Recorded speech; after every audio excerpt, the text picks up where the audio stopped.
Juju's Browns is the Browns quote. The Browns is the Browns. Really is the gift that keeps on giving. It enables us to describe the Browns perfectly whenever they do stupid stuff, whenever they do Browns type of stuff. The Browns is the Browns. Simple yet so profound and so understandable whenever you say it. The Browns is the Browns. And today was another example of their stupidity and incompetence as a franchise. They have a new helmet reveal, like the Steelers did their new helmet reveal along with their new jerseys, which we saw a couple of days ago. So the Browns decided to get in on it too, since the NFL made the alternate helmet legal again. Browns want to have an alternate helmet. And this is what they came up with. An all-brown helmet alongside all-brown uniforms. And in the graphic, it's sponsored by Dude Wipes. How? Just how? Like, how do you have no awareness? Crazy. Unless they're going for that. Unless they have some weird kind of kink where they like making fun of themselves or have they have this self-deprecation thing as a franchise. And they want the other 31 teams, the fans of the other 31 teams, to make fun of them and mock them. Just how? Just how? And then, as they were trying to do like some social media content, do some videos for the helmet reveal, this happened. Just unbelievable, yet so believable at the same time. Because the Browns is the Browns. They can't get football right. They can't get quarterback right. And they can't get social media or branding or marketing right either. Like, who is running that side of the Browns?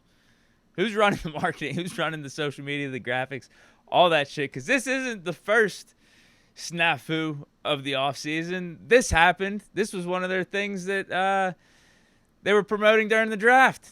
That's supposed to represent a dog bone, but, I mean, don't they have people to double-check this shit? Say, like, if we put this out there, people might interpret it in a different way. We know it's a bone, but, might look like something else. Just crazy. So definitely didn't expect for me to be starting off today's show the same day that the Steelers report to training camp with brown shit. I guess literally with the Dude Wipes post. But let's get to Steelers. So we got a few things. Sticking on the funny front, this was, in my opinion, the most notable thing coming out of players reporting today in terms of the content and the quotes and the player interviews and Coach Tomlin's interview and Omar Khan's interview. This was the thing that really stuck out to me and made me want to react to it sooner rather than later in today's vid. And that is Robert Woods thinking he's still a wide receiver one. This is what he said, tweeted out by Mark Caboli. Robert Woods acknowledges Metcalf is a top dog, but he looks at himself as a wide receiver one. Did Taylor Rooks all of a sudden get a new job with the NFL, and now she's a Steelers reporter, and her first assignment was being out there for the first day of training camp when the players reported? And she asked Robert Woods this question. Was Kay Adams on the scoop here? Was Robert Woods talking to Kay Adams? Because he's just saying anything here. Did he not look at his stat line from last year? Has he not looked at his stat lines from the last, 5 or 6 years? What the hell? I feel like he's competing for a spot on this team. Thinks he's a wide receiver one. I mean, come on. I guess you like the confidence. Appreciate the confidence. But I think this answer could be summed up pretty well from this comment that was left as a reaction to the Robert Woods quote, and that is, I look at myself as a billionaire. The bank does not agree. Yeah, Robert Woods could think he's a wide receiver one. His contract doesn't reflect that, and I don't think the Steelers are thinking he's vying for wide receiver 1 snaps. I honestly thought that was the best thing that came out of camp today. I'm not even joking. That's why I started the Steelers content off with that, because everything else, and we'll get to it. I'm going to go over a few things right here, but I didn't think it was as amusing as Robert Woods thinking he's wide receiver 1. TJ Watt, he did a press conference, did his first interview since getting the big contract signed. And I thought the most intriguing thing coming out of that was he responded to a question regarding his Instagram story from a few months ago.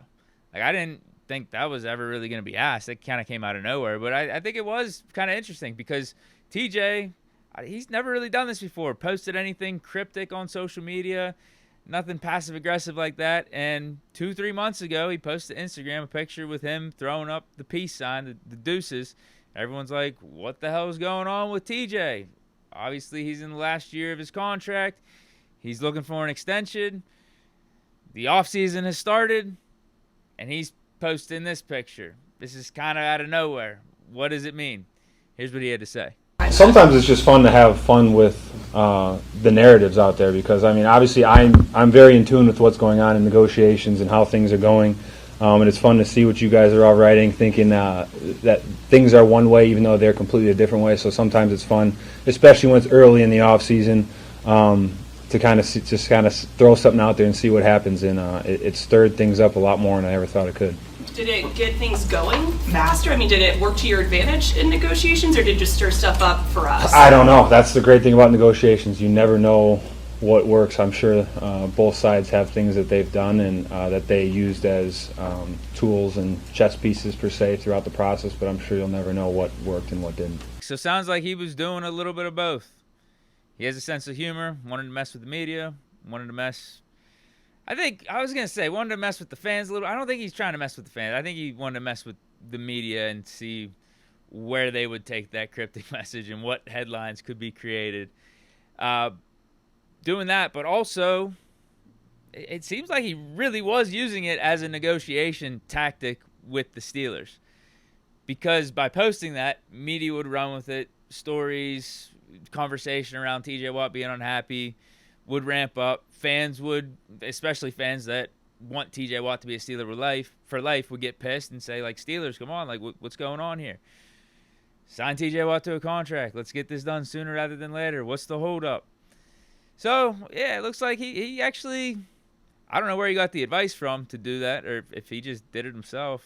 Who knows? Maybe J.J. Watt told him to do it. I don't know. Jalen Ramsey, he had his first interaction with the media since becoming a Pittsburgh Steeler. And biggest takeaway from that was he was asked about his role, and we knew he was going to be asked about that.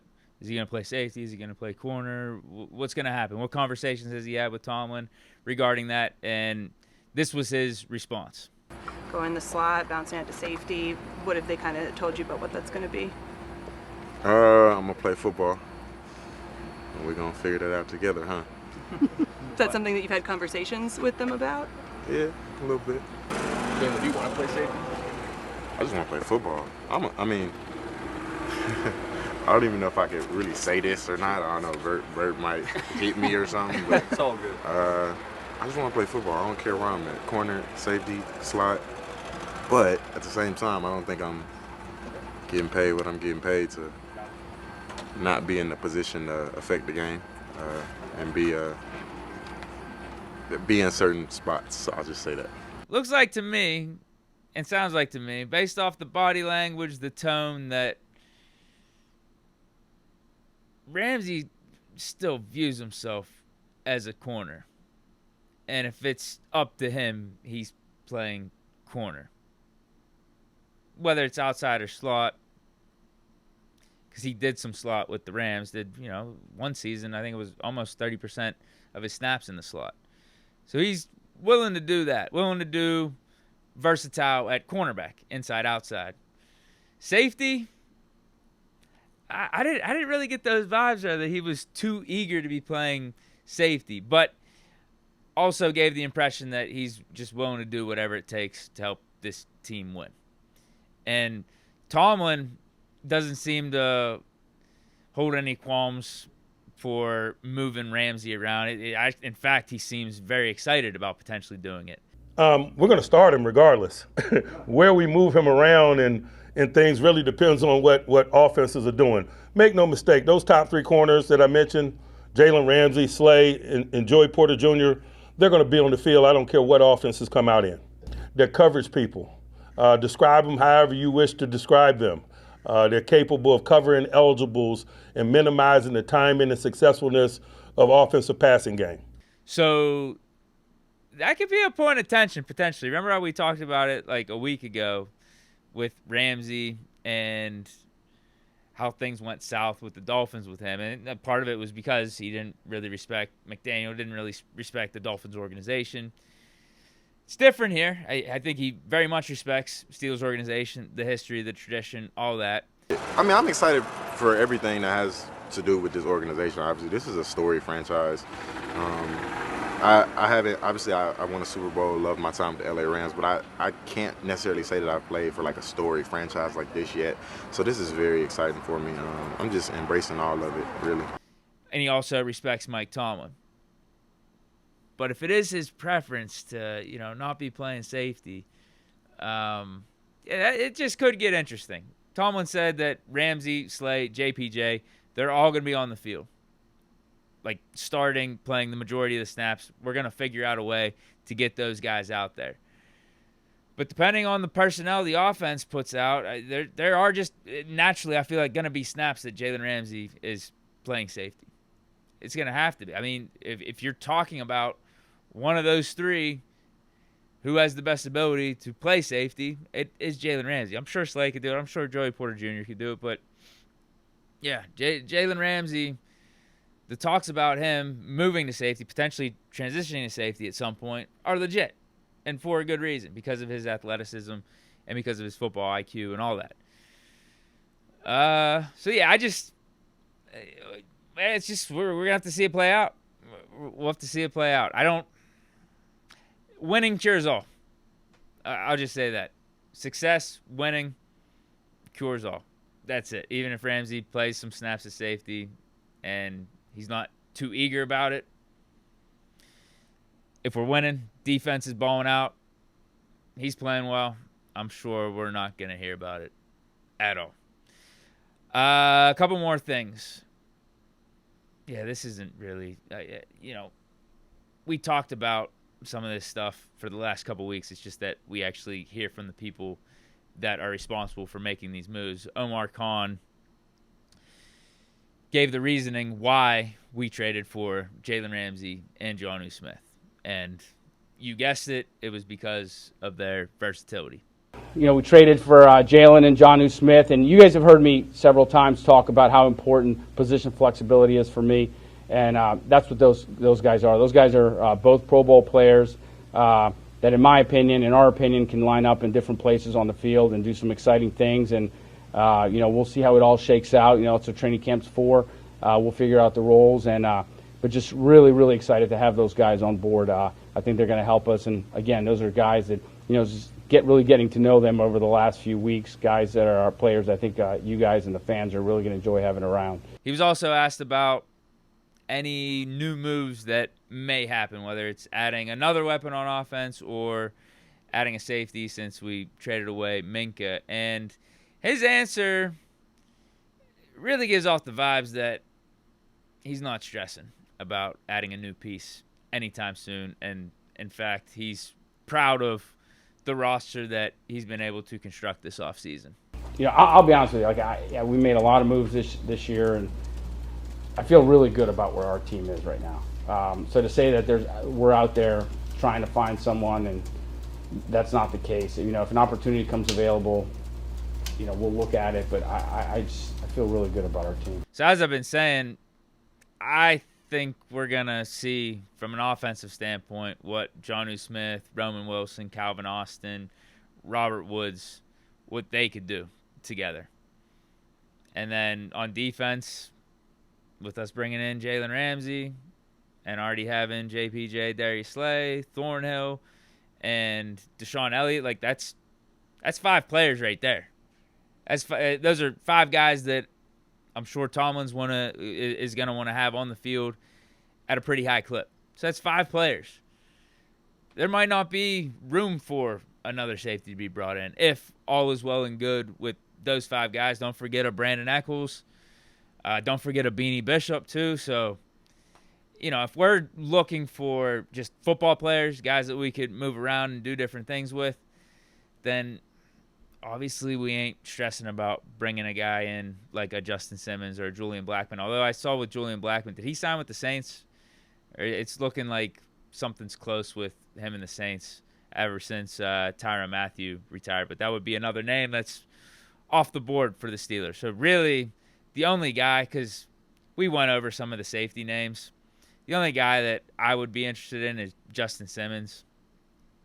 And again, it doesn't really look like the Steelers are too eager to get anything going. They want to see what the different combinations we could use in the secondary and how they go first before making a signing like Justin Simmons. They want to see what we already got in-house. Because I just listed off, the top 5 names with JPJ, Slay, Ramsey, Elliott, Thornhill, along with Eccles, Beanie Bishop. That's 7 legit guys that you could utilize in the secondary. I forgot Corey Trice, and then James Pierre.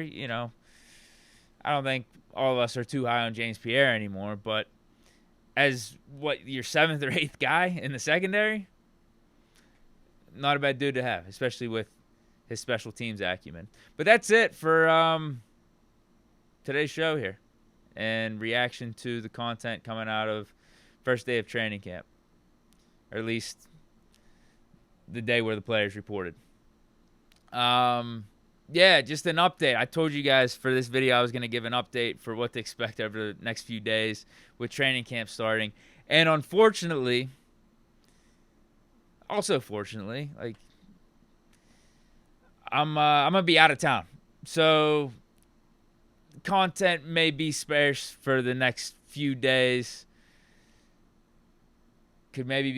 I'll definitely be back Monday. That's the latest. If you guys, I don't know. I don't want to put any expectations that I'm going to be getting content out over these next, I guess it would be 2 or 3 days.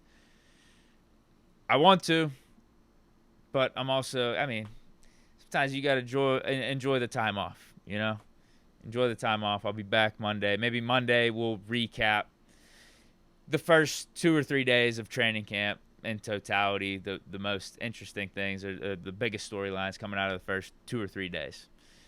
Maybe that's the best I'm going to be able to do. But if something does happen, who knows? Maybe I'll be in the mood. I'll take the terrible towel or something, throw it on the backdrop, and be like, you know what? We're still doing Big Deke news. We're on vacay, but we're still working. But yeah, who knows? Maybe surprise content over the next couple of days. We'll see. We'll see how it goes. But you guys get it if I'm not doing anything and I'm just enjoying my time. Enjoying my vacay, my downtime, all that stuff. So, that's it for today's show. I hope you guys enjoyed. Let me know your thoughts in the comments. Stay chilling. Peace.